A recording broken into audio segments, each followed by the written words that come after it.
Yeah, I mean, I think all indicators are we're going into a recession. This inflation that's happening now. We may be approaching, hopefully not, but hyperinflation.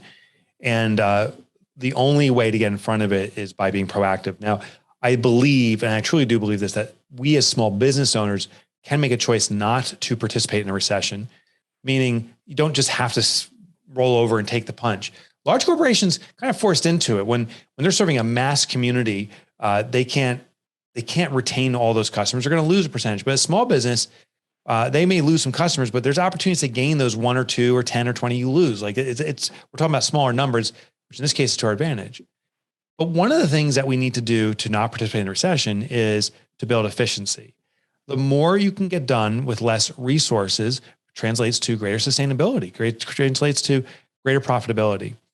So one of the things I tackled, actually, maybe I'll start right in the heart of it, is the concept of the QBR. And we were talking offline about this, but the QBR is the queen bee role. Essentially, it is the essence, the heartbeat of a company. And what I mean by this, it's the activity within a company that most supports its promise to its consumers. So how I wrote about before, I did this kind of reverse logic thing. You what all your QBRs could be, and then you kind of hone in on it, but it actually caused confusion. So I'm approaching it from a different angle. And we're starting off with what I call the big promise. What is, of all the promises we make to our clients, what's the most important? And an example, with FedEx, we promise to deliver your packages on time. If it absolutely positively needs to be delivered overnight. Now, FedEx has a lot of other things. They have a packaging department. They have large shipment containers, and they can manage large shipments that are outside the ordinary. They have print shops. They acquired the Kinko's a long time ago. Those are all things they do. Those are all promises they deliver on. But of all the things, they are staking their reputation mostly on their ability to deliver overnight. So once we know what our promise is, and if you don't know your promise, it's real simple. Call your customers and say, what do you think of us? What's the most important thing we do for you? Why do you hire us? And look for the common thread. That's likely the big promise. Now you can choose to change that if you wish, but that's what the customers see in you. So I would lean into it. And then once we know the promise, the big commitment we make to our customers, that one thing, we ask ourselves, of all the activities, what single activity is the most important in delivering that? Now you may do many things. Like FedEx does many things to deliver packages overnight. They have people driving trucks. They got to fuel the trucks. So fueling trucks is important. They have to figure out the routes. They have to do all these things, including they have logistical software that manages and tracks all packages.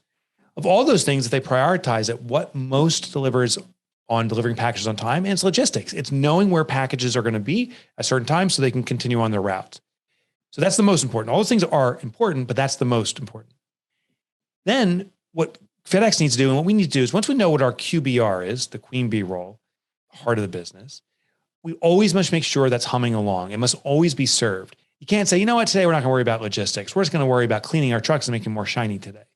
No, we got to focus and ensure that the core activity is always working. And just to put a little ribbon on this, if FedEx says tomorrow, you know what, we're just going to clean our trucks. That's all we're going to do. Let's stop doing logistics. All the people that support that division, let's move them to truck cleaning because we want the shiniest trucks in the world. What will happen probably a week from now is the headlines in New York Times will say, FedEx has the shiniest trucks in the industry, but they don't know where an effing package is, right? It's all lost. Now, conversely, FedEx could say, let's take the people who are polishing those trucks, excuse me, and let's move them to the logistics department and help out. Now, the headline a week from now says, FedEx has the dirtiest trucks in the world, but gosh darn it, every single package has been delivered. In the first scenario where they ignore logistics, the mighty FedEx that's worth billions and billions of dollars goes out of business pretty quickly. In the second scenario where they stop polishing and cleaning the trucks, it may hurt them, it may injure them, but their core competency of logistics stays in place and they continue